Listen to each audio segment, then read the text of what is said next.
Good afternoon, ladies and gentlemen. Indeed, it is a new day, a bright Sunday, a day that the Lord has made, that we should all be glad and rejoice in it.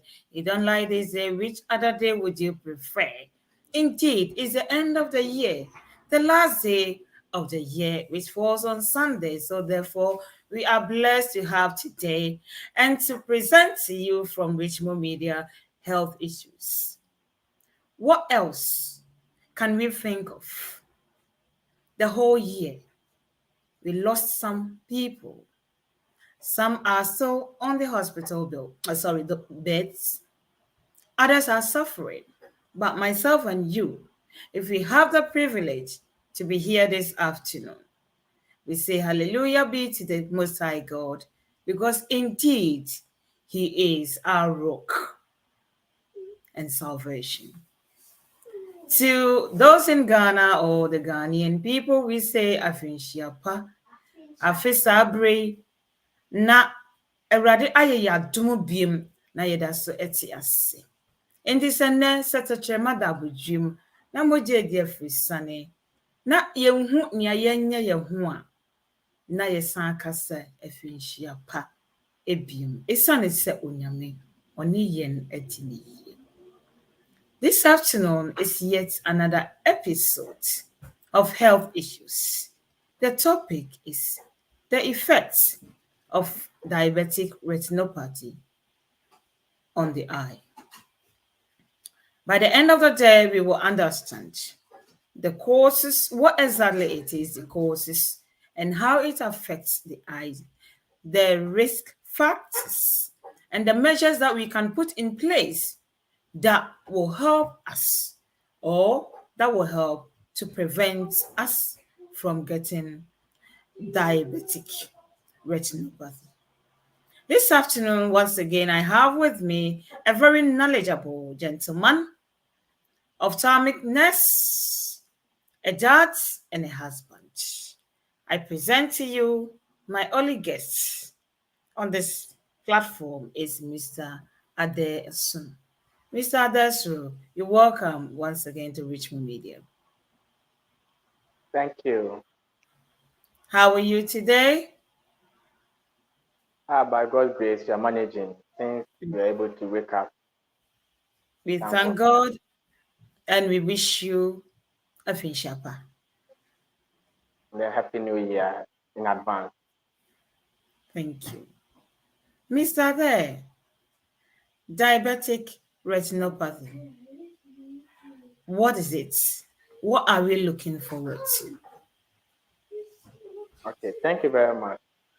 You're welcome. When you look at the condition that is diabetic retinopathy, before we move on, I would just want to explain the two that have come together. The first one is the diabetes, and we all know what diabetes can do to the body. So when you talk about diabetes, we simply mean when there's a high sugar level in the blood, or when the glucose level in the blood has exceeded its normal value. That is where we say the person is having diabetes. And we all know some of the signs and symptoms that is being accompanied with somebody with diabetic or diabetes. When you talk about retinopathy simply means it related to the retina or some structure in the eye, which is part of the function of the eye for good vision. So the retina is the retinopathy, or the retinopathy is related to the retina, a disease that affects the retina. So when you look at the diabetes that we are talking about, when you say diabetes, we are simply talking about when the blood glucose has risen so high to a level that is above the normal, and for that matter, it is affecting the systems of the body to function well. And in diabetes, we have type 1 and type 2. And we know them that these types can affect either of them, whether the type 1 or the type 2 can affect the body. And they have 8 effects that they all bring to the body. So when the sugar level exceeds the normal value, that is where diabetes comes. So what has the relationship between the diabetes and the eye? This is what happens when the diabetes is or the sugar level or the glucose level has increased in the body. what it does is these vessels that supply the eye are also related to the human system. So the moment the sugar level is going up, it means the fluid, the blood, and other things that's supposed to supply the retina for its function will be affected.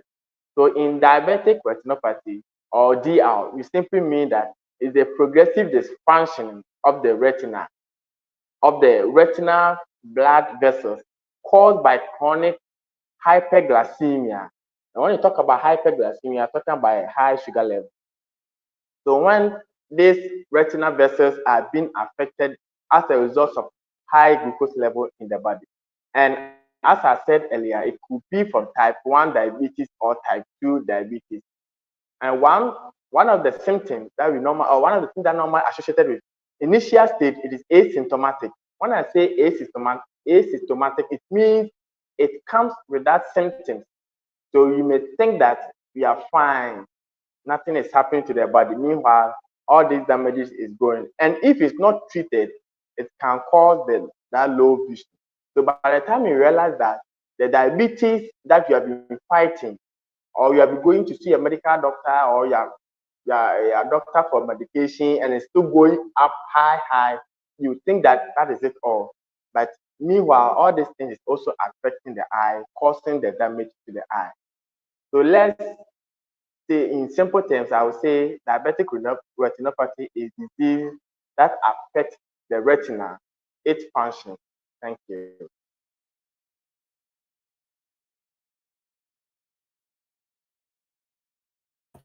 Sorry, thank you so much for giving us the in-depth overview of diabetic retinopathy. To our viewers, we say you're all welcome once again to Richmond Media, and we wish you all a Finchiapa. And we know by God's grace, you will continue to be with us throughout the year without any problems. Brother Akon George is watching us live from Ghana in the Volta region. Whoever is watching us this afternoon, please don't forget to just pop a comment and we will be able to acknowledge you. We will identify you and we'll recognize you for everyone to know the good work that you are doing with us. We're not alone, we're doing the work with you. So wherever you are watching us from, be proud that you are part of Richmond family. Mr. Soro, now that you've given us the overview of diabetic retinopathy, what are the causes at all of diabetic retinopathy? Okay. Before I go on to the cause, let me chip in this one. I said earlier that the retinopathy is related to the retina, its function. So this is what happens.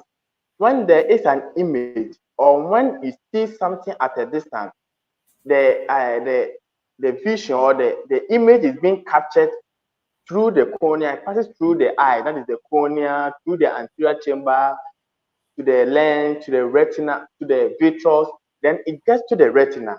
So this is what happens. When it gets into the retina will turn or will convert it into electrical impulses, or it will convert it into another form, which will be transferred to the brain part for its interpretation, so that the image that is captured will interpret it that it's a human being, an animal, it's a this color or whatever. It gives the interpretation of it. So this is what happens. The retina, which is a light sensitivity, which turn these neural tissues, or it's a form of neural tissues, which help the images to be transferred for it to be interpreted. When it's been affected, or when it's been diseased, or when its function is being altered, that is where the person finds it difficult to see. So the retina is a multi-layer light sensitivity, neural tissues lying in the inner lining of the eyeball. Light focus onto the retina and then transmitted into the brain through the optic disc. The optic disc is located on the retina. So the macula, which is also a highly sensitive area in the center of the retina, is responsible for the central vision. So this is what happens. The macula is needed for reading, recognizing face, and also executing other activities that require fine and sharp vision. So when this structure, the retina, which require um, image to be seen in a fine image, in a fine way, it's been affected, then you can't be able to see it well. So the actual causes of it is when the sugar level is rising up, what happens is the vessels get blocked because the sugar level exceeds the normal value or the threshold of its level. So it gets blocked, or the veins or the vessels get blocked. And when the vessels are being blocked, then the fluid or the nutrient that supply the retina is not able to pass through it. So the eye will try to produce new vessels for it to function. And these vessels, because they are tiny, tiny ones and they are not fully matured, when the eye produces these new vessels, they are not able to function well. So what happens? They burst, or they start the leakage start coming, leakage starts occurring. So it starts to leak onto the retina and the vitreous, and then start accumulating on those areas. So in controlling diabetic retinopathy, you need to make sure that the diabetes level has been controlled. But the actual cause is when there's a high sugar level in the blood, then the new vessels are being produced, and the vessels wouldn't be able to function because it has not fully matured before it starts function. So as a result, it gets burst and then starts causing these symptoms that we normally see in the eye. Thank you. Thank you so much. So, therefore, the symptoms follows you because you made mention of the symptoms. So, if you can give us the symptoms of diabetic retinopathy, we'll appreciate it. Thank you. Are you okay? So yeah, the symptoms, some of the when this happens, these are some of the symptoms that mostly associated with diabetic retinopathy. At the initial stage, the person will come with blurred vision. So the person will start complaining of blurred vision because of the accumulated uh, fluids in the vitreous or in the retina. And let me chip in this. When the vessels get burst, what happens is it's just like having a wound on your body. When the wound heals, what happens? It leaves some scars. And so in the same way happens to the eye. Because the vessels are not fully mature, when it gets destroyed, it can leave some scars on the retina. And some of these scars can extend to cover the macula. And the macula is responsible for vision at daytime and at night. So when this macula is being affected as a result of scar formation there, it reduces the vision. So the person will have decreased vision. There can also be floaters. Floaters because the fluid has been accumulated in the vitreous. The vitreous is supposed to be transparent structure, but because there have been some exudates and some fluids in it, it causes you to see some floaters. In your vision, you see something moving in your vision. That's the floaters we're talking about. You can also have fluctuation vision, so the vision will be fluctuating. Some people also get distorted vision. This is one of the symptoms. Some also get dark areas in their vision. So when they look at a distance, they see some dark spots in their vision. And as I said, some also get poor night vision. The night vision or the day vision is as a result of the macula. We have the rods and the cones. The rods and the cones help for vision in the daytime and at night. Some help for us to identify colors, and then the rod also help in night vision. So once the macula has been affected, it means the vision has been distorted, and the person will not be able to see. Some may get partial vision loss. Some may get total vision loss or complete blindness. So these are some of the signs and symptoms that is being associated with diabetic retinopathy. Thank you so much, Brother Soro. We have Brother George Owusu Bequin says, Happy New Year, family. Happy New Year, brother, for your support. I pray that this year will be a blessing. The year to come, which we've got some few hours to welcome the year 2024. May the Lord continue to strengthen you as you continue to support us all the time. Richmond Media is indeed very proud of you. And your sister is very proud of you as well. Thank you for your support. Brother George Akon continued to say that fantastic delivery, really enjoying it. Thank you so much, Brother George. You know what? I don't know what to say to you, but all that I can say is may the good Lord continue to bless you with your good heart as you continue to support Richmond Media in all avenues. And I know it's through you, Mr. Soro is here. So therefore, Mr. Soro, I say, may God continue to bless you as you continue to deliver the word to the people of the whole world. Yeah. So now that we know the symptoms of diabetic retinopathy, what are the investigations that need to be carried out in order to diagnose this condition or disease? Thank you. Thank you. But before I go to the diagnostic investigation, I just remember this. Let me chip in. We have some other risk factors that has been associated with this condition. So, if somebody who is a known diabetes, a non-diabetic patient, who is on medication or not for a very long time, that person is very high risk of getting it. So, if you know that you have been diagnosed of diabetes and you are being given treatment or you are taking treatment, please continue to take your treatment and continue to visit your doctor for advice, and also go to the clinic for checkup so that we also check the back. Another two is poor control of your blood sugar. I had a friend, he's a non-diabetic. He was on medication, all right, but the lowest of his sugar level is 23. The lowest is 23. At times it goes as high as 30, 35. So I always call him to advise him, but you know what to say. I'm a footballer, so I play football, so I'm fine, I'm okay. You just say these funny things and move on and go away. What I want to say is you shouldn't be joking with such conditions because periodically, now that you think that you are strong, it will come to some time. The body wouldn't remain as it is now. So the sugar level will overshadow the body and then it start bringing you down. So you need to continue to check for your sugar level and then stick to your medication.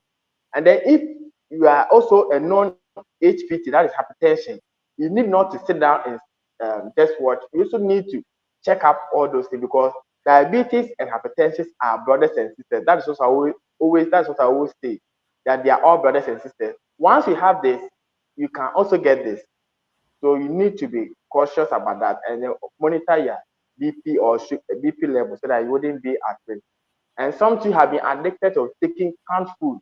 So they are also at risk of increasing their cholesterol level in their blood. So you need to also be very careful about that because if the cholesterol level increases, you also put you at risk. And some too, during their pregnancy, I don't know whether it's the food that they are eating or it's related in their family. They are also likely to get diabetes in pregnancy. So she delivers and still the diabetes doesn't go away and still remain. In that case, you also be at risk. So pregnancy is one of the another risk factor. Another one is the tobacco use or cigarettes. Those who smoke a lot, they are also at high risk. And then being a black or a Native American, you also at risk. That one is a research finding that has proven that those people at high risk of getting the condition. So what are some of the diagnostic investigations that we can do? One, you go and see a medical doctor, he will do sugar testing. You will check for the sugar level in the blood. And then when you see that the sugar level is high, your doctor will put you on a medication and then refer you to the clinic. And then you also use a scan to scan the eye, the back, to see if the vessels there are being affected or at the initial stage of diabetic retinopathy. At the initial stage, some come with non-proliferative diabetes. When I say non-proliferative, it means that their vessels are being edematous, and then it begins to swell, and then it also causes this kind of redness at the area. That one is just the common one that we normally see. But the proliferative one, that is where the vessels, the veins get blocked, and then the person, the blood are not able to move through, and then the person start complaining of this pain, and then this floaters in the eye. That one is the severe form. So when you come to the eye clinic, you also do fundoscopy to check the back to see if there's any symptoms like that. And then you also do eye examination. You also examine the eyeball to see if there's any changes. And then we take history, maybe medical history and then eye history, to also see if there is a family history in your line. It could be that maybe your mom, your grandmom, any of your relatives is a non-diabetes or is having diabetes. Then you can know that you can also be at risk of getting diabetes, which can also affect the eye. So we begin to educate you. So periodically, as you come for checkup, you do all these investigations to check up to see. And then lastly, when you check the sugar level, maybe fasting blood sugar, and then you see that it's high, more than maybe the range, some range between 4 to 7. So if you see that from 4 to 7, you are above it, then you say no, you can be at risk. So let's begin to monitor you. And if you do random sugar and then you see that, oh, it's 15, 20, 25, no, we wouldn't leave you to go alone. You will have to monitor you for this symptom. And then further, if there's a need for you to be put on medication, you put you on medication to bring the sugar level down. Once the sugar level comes down, then the symptoms in the eye begin to subside. And lastly, these are some of this damage that occur in the eye are irreversible. Once it occurs, it's difficult to reverse it back. So what you normally do is you try to prevent the occurrence from coming. So once you're able to control the occurrence, then it wouldn't cause any of this damage. Let's take, for example, the scar formation. If the scar occurred on the macula is responsible for night vision and color vision. Now the macula has become scar. What are you going to do about it? So we want to prevent that occurrence from coming. So that's our motive for the diabetic retinopathy cases. Thank you. Thank you so much. If that's the case, uh, what kind of treatments do you think is acceptable for these people? Because sometimes we think that maybe once you hear something in relation to diabetes, you think, oh, is it going to be only insulin that the person will be treated with? Or is there going to be some tablets that the person will be taking? Maybe there is another way of treating this diabetic retinopathy that we don't know. So just to highlight it for us to know, so that when people are, or when someone is being told of this, the person might think, oh, so it's not only this that I'm going to, but there are other options in terms of treatment or alternatives. Thank you. Thank you. So when you talk about the preventive measures for diabetic retinopathy, first you have to manage your diabetes. Make a healthy eating and a physical activity be part of your daily routine. Try to get at least 150 minutes of moderate aerobic activity, such as walking, each week, and taking oral diabetic medications or insulin as directed by your medical doctor as a prescriber, as a caregiver. What I want to mean is, you want to manage your diabetes, you're a non-diabetic patient. So physically, you need to exercise the body so that you burn out some of the glucose in the body. You burn some of the fats in the body. And then the more you exercise by walking, by doing some aerobic activities, it reduces the effect of the diabetic or its effect on the body, so as to also reduce it from the eye. Another one is to monitor your blood sugar level. So you need to check and record your blood sugar level several times a day, or more frequently if you are ill or under stress. Ask your doctor how often you need to test your blood sugar level. When you continue to do this, it will help for you to know the pattern of your sugar level. Maybe a day you check it at least 2 or 3 times, and you can see that per consistently it is always high, high, high, high. So you get to know that no, the medication that I have been put on is not helping me. That is why still the sugar level is so high. So I need to go and see my doctor again. When you go, you either change the medication or change the doses that he has been giving to you so that it can bring the sugar level down. But if you think that, oh, I've gone to see the doctor and he's giving medication, so I'm taking it, there's no need for me to take it again. If you do that, you didn't know. Some buy the machines by themselves and they have it in their home. So each day they will check the sugar level in their home so that they'll record it on a paper so that when they go to see their doctor, they will take it along and the doctor will get to know that this is the pattern of how the sugar level is going. You also have to ask your doctor about the hemoglobin test. Some don't even think about checking about all this one, but you need to know your HB level. You check for the HB level, and then as part of the HB level, you check for the function of your kidney. So you can also do kidney test. So you want to know how your kidney is functioning. The food that you'll be eating, is the body able to absorb and then reject the one that is not needed by the body. So when you do this test, it will help us to know how the body is working so that it doesn't continue to harbor some of these glucose in the body. Also, you need to keep your blood pressure and cholesterol level under control. So if your BP is high and the cholesterol level is also high, you need to bring them under control. As I said earlier, they are brothers and sisters. So when the BP goes high, it brings pressure in the eye.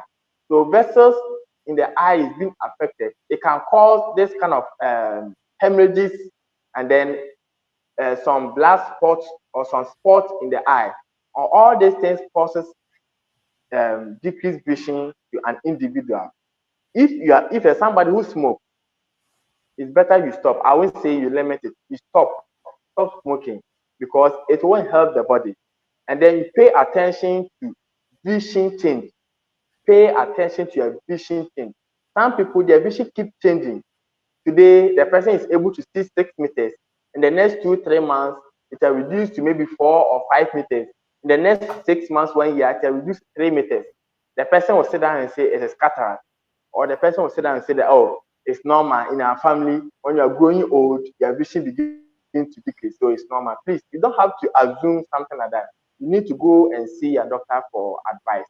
And some too, they are also being addicted to eating late naturally. Or when you look at the person is not a non-diabetic or there's no history of diabetes in the family, but the sedentary lifestyle or the lifestyle the person has put up has caused the person to get a diabetes because he eats late in the evening and you'll be surprised that you'll be taking more sweet in the evening, more sweet sugar food in the morning, in the afternoon, in the evening. So seems like throughout the day, about 80% of his food is focused on sugar food. So when you keep on doing all those things and then you don't take your time to exercise, then it continues to harbor or increase the sugar level in the blood, which at the end is going to get effect on you. It's better to adapt or adapt this style of eating vitamin A food like the fish, the egg, tomatoes, and mango.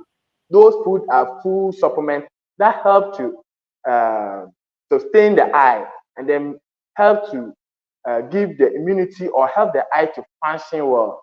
So it's good you also adopt this style of eating. When you do that, it's going to help you and also help you to get the required nutrient that the body needs in order to avoid it from being affected by some of these conditions that we are talking about.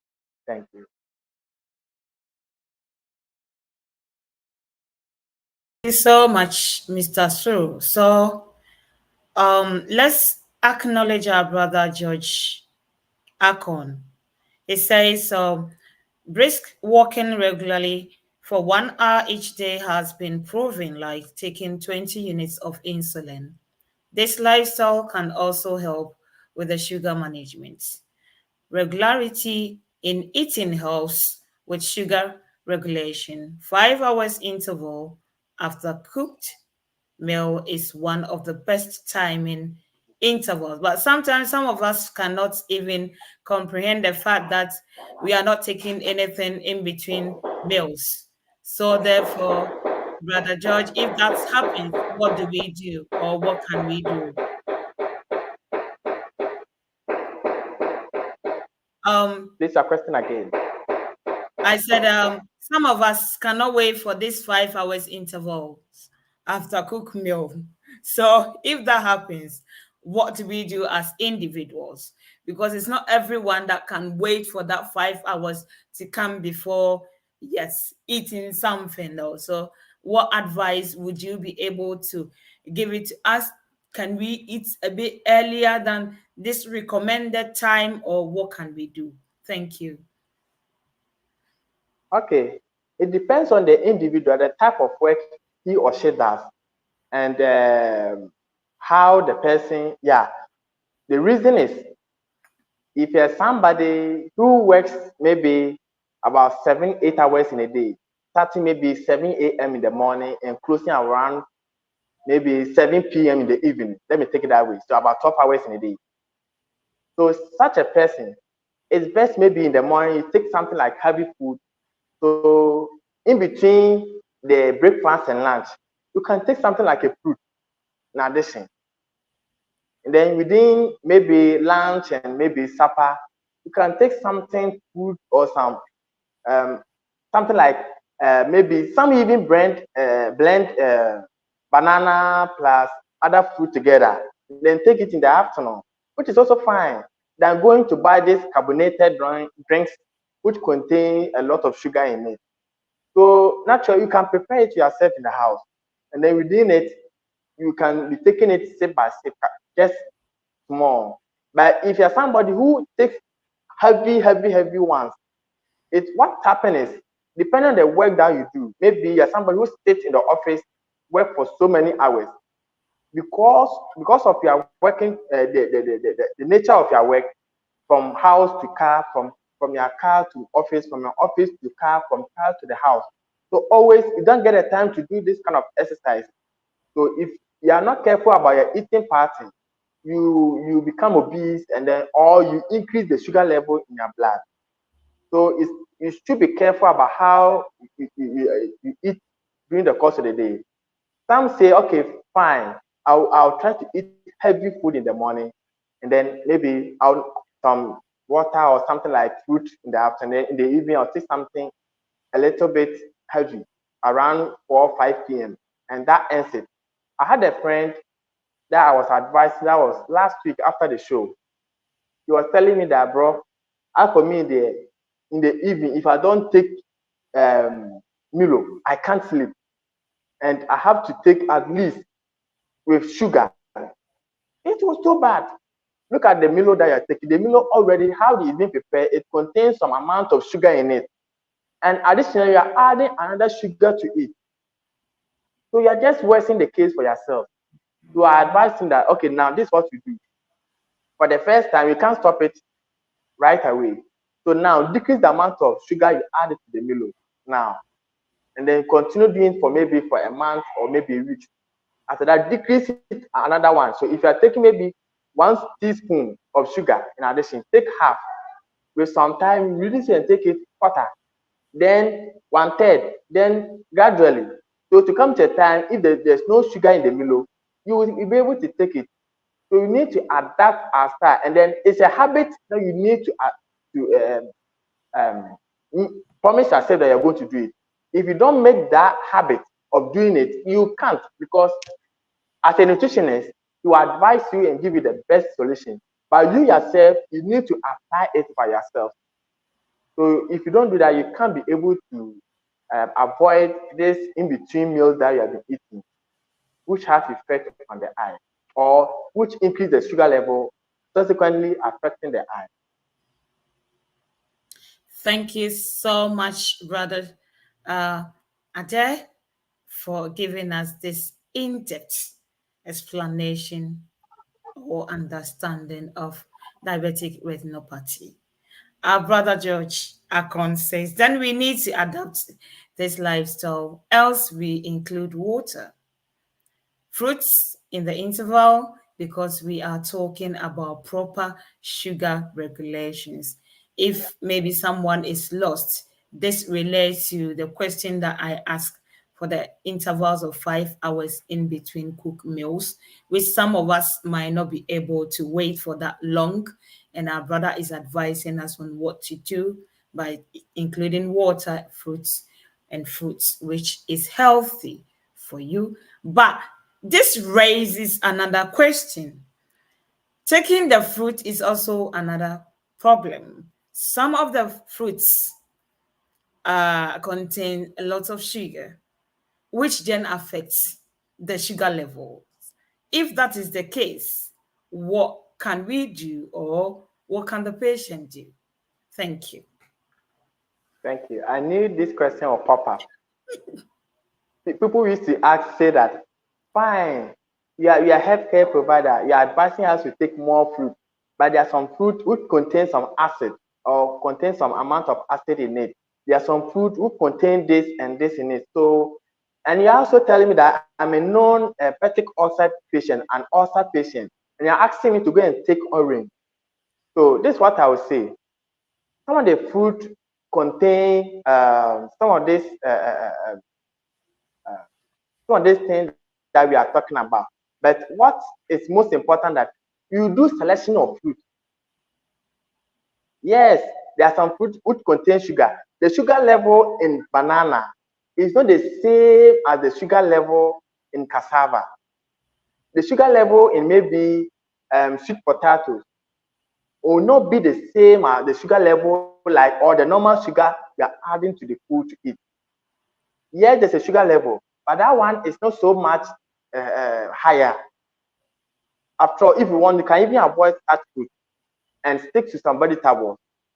We have so many the lettuce and other vegetables that you can even add to your food, which also is very good. And which also even the moringa leaves, they are all leaves or they are all vegetables which help to also replace the fluid and then replace the nutrient, the vitamin A, B, and C that the body needs them. They all come to replace them. So the sugar level in uncooked food are not so much severe to affect the eye or affect the sugar level. But if you think that that one is not helping you, you can even avoid those food that contain the sugar, those fruits that contain the sugar, and then stick to other fruit. There are some fruit who has no sugar in it. You can stick to those ones. But any of them, I don't think it has any effect that will increase the sugar level in the blood than taking the normal sugar or adding the normal sugar to the food. One thing that most funny me is some people will prepare the milo or whatever the food they come to eat. After preparing it, so they will prepare the sugar and then add to it. No, in that case, the sugar becomes it does not the concentration level is not able to dissolve well in the food. Then start taking it. It's just like adding salt to already cooked soup. In that case, the salt that you've added, the extra salt you are adding to the soup would not be able to fully mix. Let me put it that way. Fully mix with the soup before you start taking it.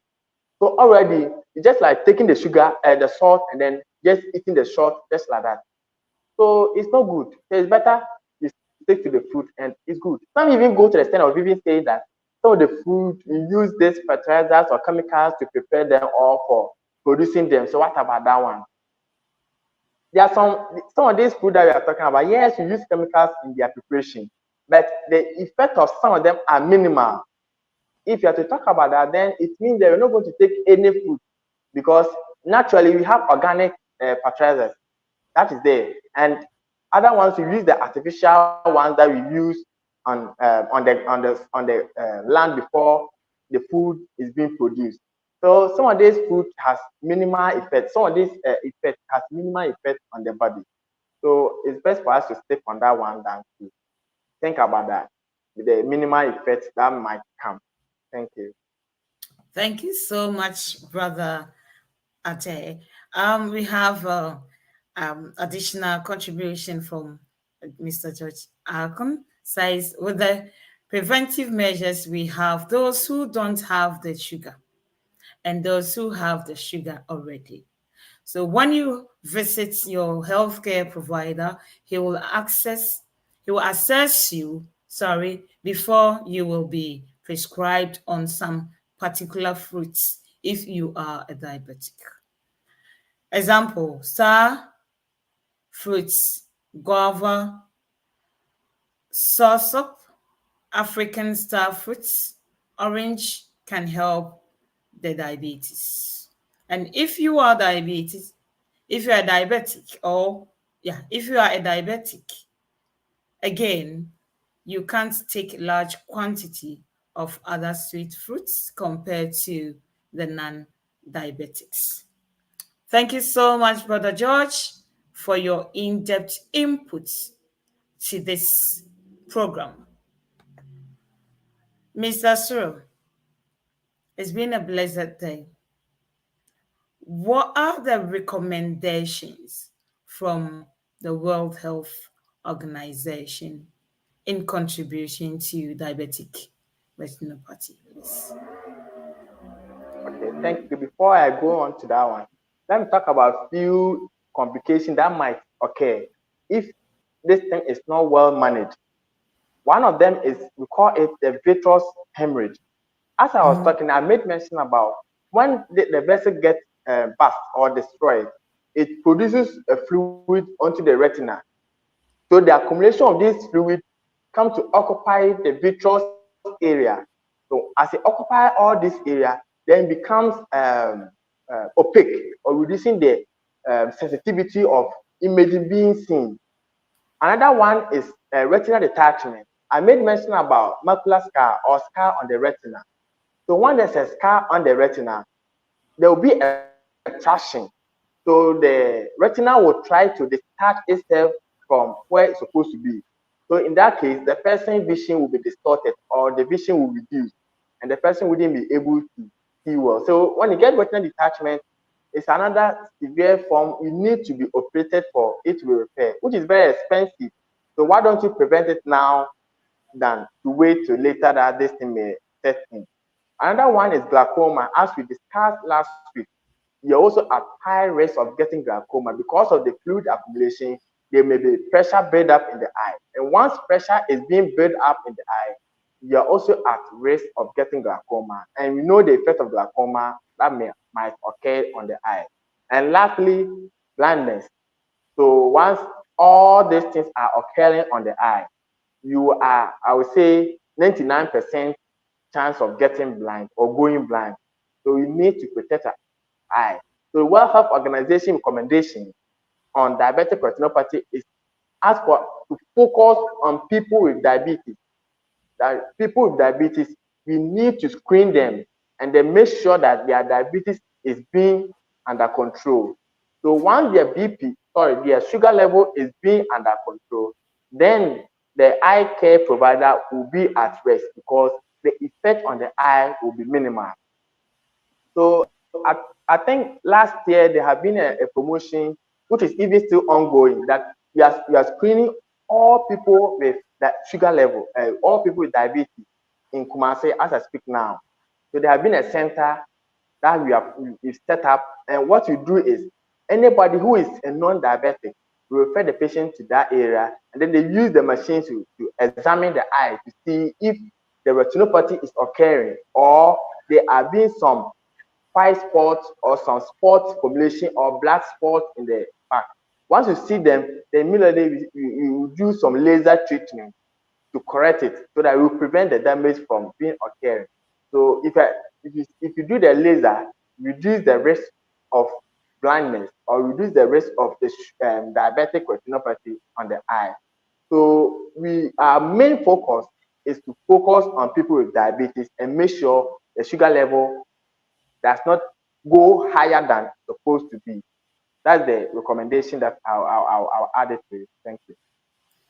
Thank you so much, Brother Addai, for giving us this in-depth understanding and knowledge about diabetic retinopathy. Brother George, also Queen's. I think it's better you add my name, which is George Akon, to talk to contribute towards the program than reading all alone, sister. Thank you, brother George, also the Queen, for that suggestion. But it's unfortunate that our brother is not available to join us. But don't worry, possibly next week, if he is available, he will definitely come on board with us. Um, Brother George Akon says, thank you. God bless you, Sister Hannah and Senior Soro. Mr. Soro, it's been a great day with you. I have enjoyed the program, and I do believe that whoever is watching this program this afternoon has also enjoyed it. It's been a pleasure having you today and be the last day of the year. It is so amazing to talk about diabetic retinopathy. Now, even if we don't have it and we've heard of it, we know how to contribute to someone's preventative measures of diabetic retinopathy. In case we know someone that has the problem, this is the opportunity for us to have gained more knowledge that we'll be able to support our friends and family and whoever that we come across that has this condition. The eye is very, very important, as I always say. It looks very tiny, but it does about, let's say, 60% of the job that you do every day. Because if you cannot see, it's very hard to touch or to go, to walk towards, to eat whatever that you do without your eyes, it is very hard. But those who were born with that, they were born in that special way. So God Himself has given them a way to cope with it. But if you were not born with it and you have the privilege to see, this is the opportunity. This is the time for you to look after yourself very well. Don't think the eye, especially those men that are abusing the ladies. And I'm not saying that contribute to diabetic retinopathy, but I want you to understand that the eye is very, very important. The part of the brain that you can see. Tiny, but that's massive job. Brother Soro, may the good Lord continue to bless you as we enter into the new year in the few hours to come. And whoever contributed to this program, to Brother George Owusu and Brother George Akon, may God richly bless both of you as we all prepare to enter into the new year 2024. We ask God to usher us into our blessings of destiny. And to the Richmond Media boss, say Bobby, we say thank you so much for giving us the opportunity to share this message across the world. May the Lord enhance your territory as we enter into the coming year. And I know that by this time, we will be singing and shouting glory to the Most High God, because this platform will be among the greatest platform that introduces, that presents health issues to the world, because we are creating awareness and promoting health, what is the number one message that everyone needs in order to live long. Until the same time again next week, to the new year, myself, Richmond Media, and Mr. Soro say to everyone, thank you and God bless you. And we say Evin Shapa to everyone. My name is Hanna Bimah. Mr. Soro, do you have any message to give it to anyone at all before we leave? Thank you. Okay, my goodwill message is to my family, my wife, Jennifer Champoma. She has been supportive in all things that I've been doing. To my mom, there's Bafwa, my dad, Aruki Addai, to my elder brother in UK, Achampong, and my elder sister, Margaret Addai, and then my younger sister, Beth Addai. They are all in UK and US. So I want to extend my sincere gratitude to them because they have been supportive and encouraging me in all activities that I've been doing. So God bless them all. So until we see you in the coming year, the year 2024. Is it 2024? Wow, so soon we will see 2024. So until then, now I'm jumping from 2023 to 2024. So I will see you in the next year. Have a blessed 2023 ending. Bye bye for now.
Miwo jidisa, wadika